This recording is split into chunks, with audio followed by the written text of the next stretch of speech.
Meow, Wajal Stephanie, welcome to Changing Scripts. I have a couple of announcements I need to make. One is that it's clearly winter. I have got the world's poofiest coat. I don't want to put the head on, but check out this coat. I am walking in a pillow.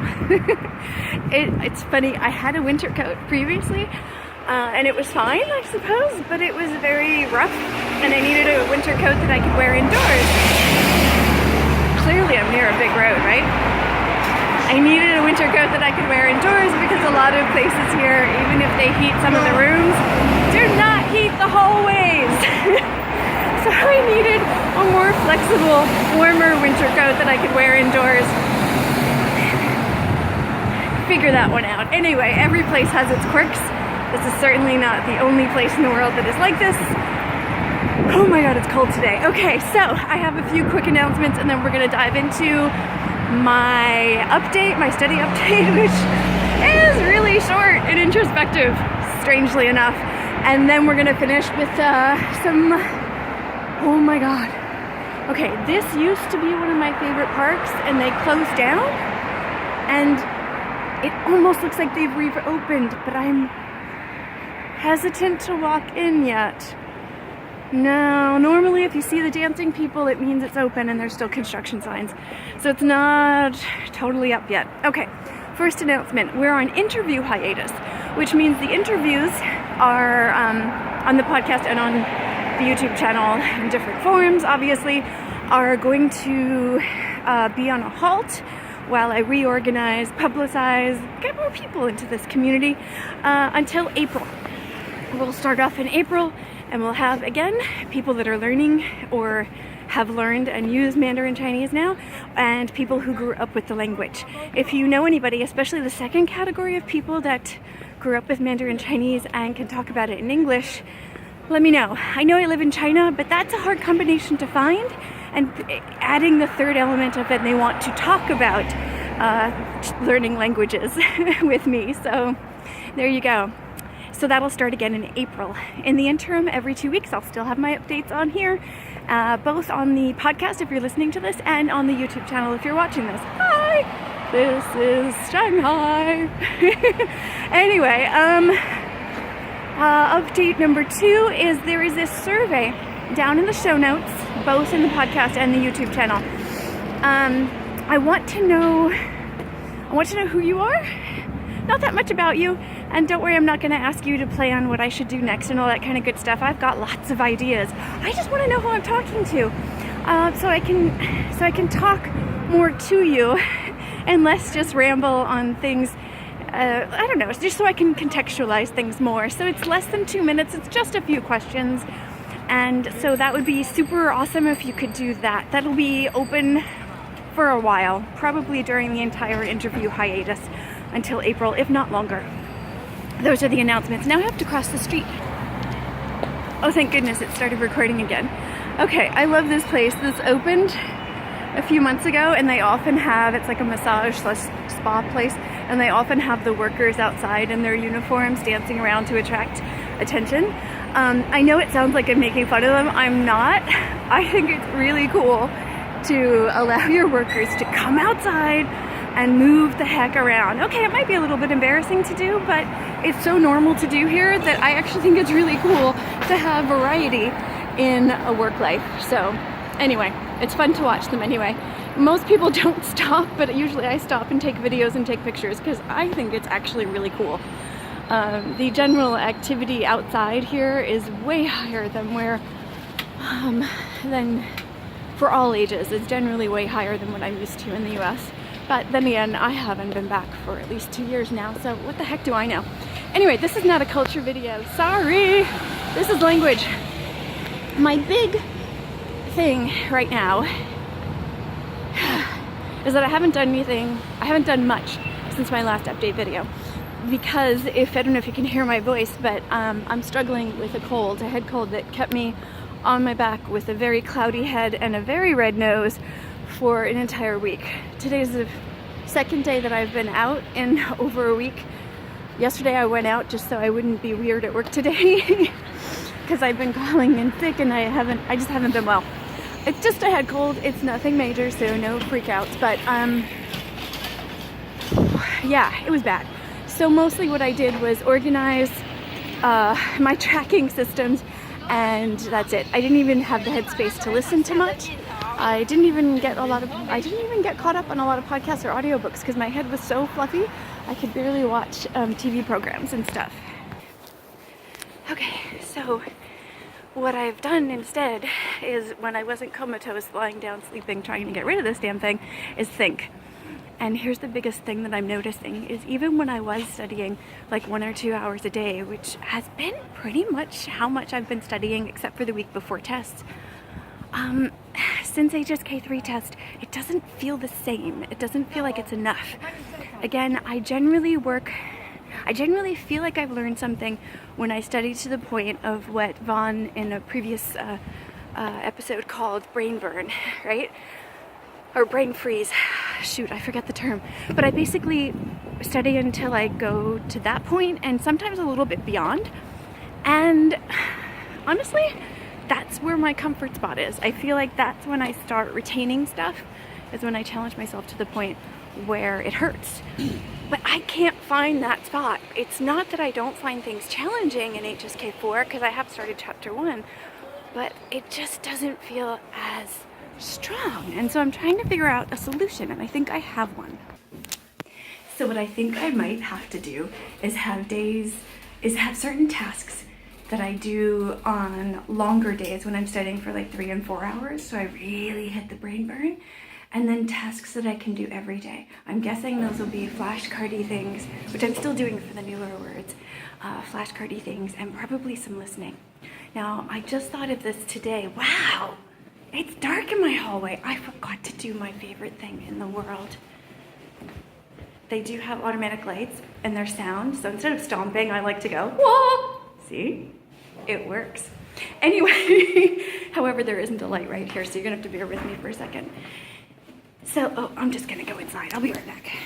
Okay, so I watched, just as a sidebar, I watched the Mr. Rogers documentary this weekend, and if you guys haven't seen this, I cannot recommend this anymore. So I feel like by bringing you in and doing this like this, I feel like I'm doing kind of a Mr. Rogers thing, because if you don't know that, it was a very popular kids program in the 1970s in the US, and I cannot find a place to put you so you can see me. You're gonna have to sit right there. This is not working. I need a box, hold on.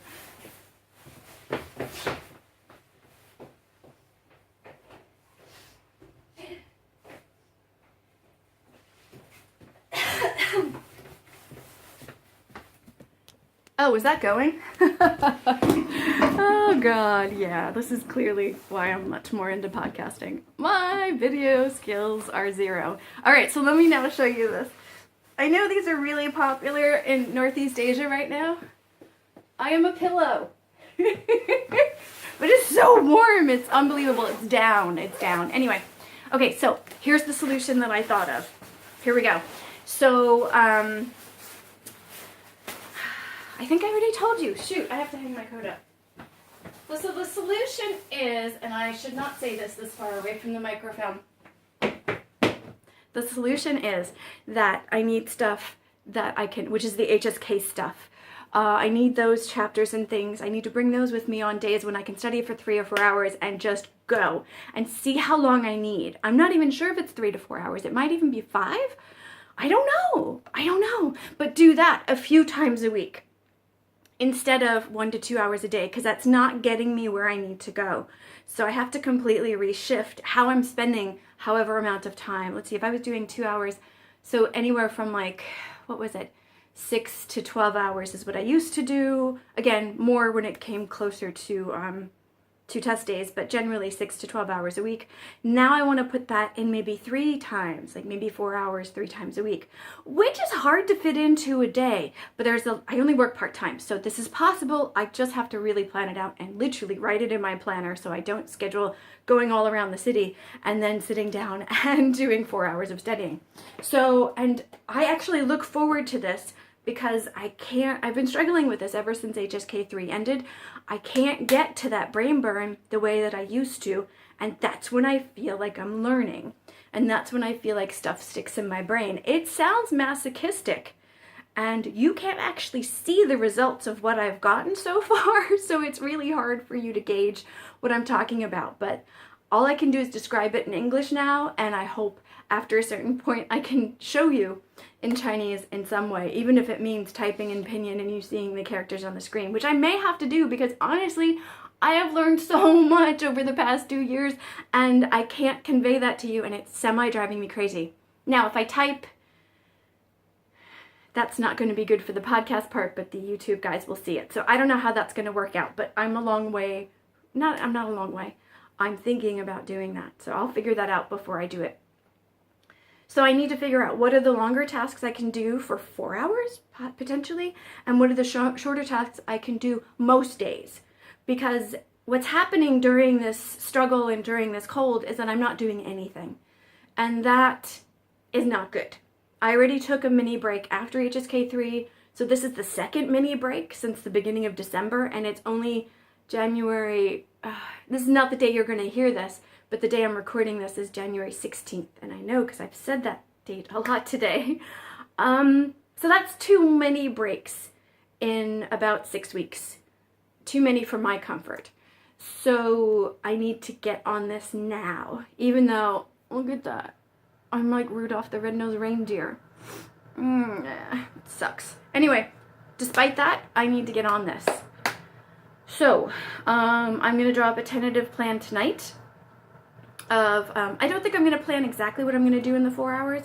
I'm just going to bring a low level and a high level book because I've got HSK 1, 2, 3, and 4. So I'm going to bring maybe like 4 and 2 or 3 and 1, and I'll bring those 2 with me, and I'll just go, and I'll see how long it takes me to hit that burn, and I'll keep timing it, and after a few weeks I should know what that time period is. Now, again, this may sound weird, but I'm completely throwing all language learning knowledge out the window, and I've started over, and I'm just going to do things and see what happens. And if it works, I'll keep doing it, and when it doesn't, clearly I will stop and reshuffle. Reshuffle. Yeah, that's me dancing. It is that bad.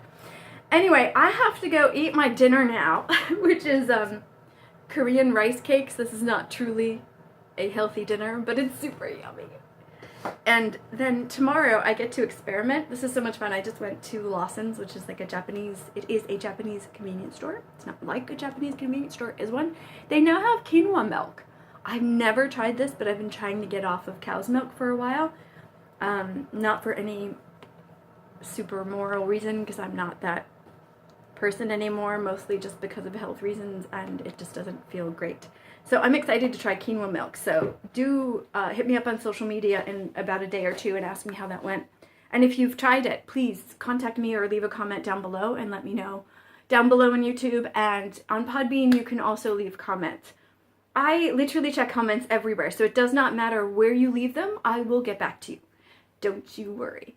Anyway, so so that's that. So the last thing is there's this really cool article I found on where the Mandarin in Mandarin Chinese comes from. And I know a lot of times I'll say Putonghua, which is like the common language.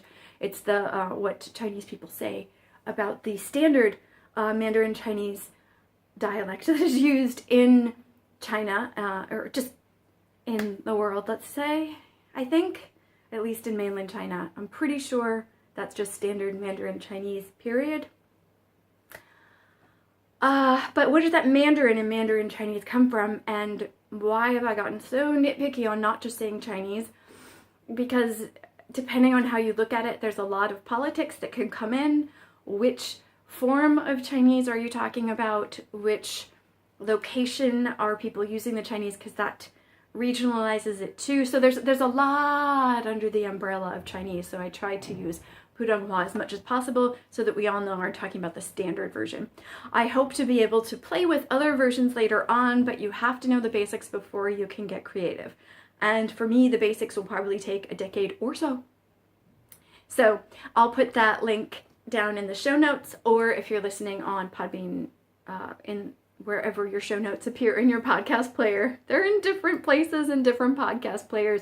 This is like the Wild West of podcasting right now. Everything's just kind of willy-nilly crazy, and you guys are the ones that have to figure it out.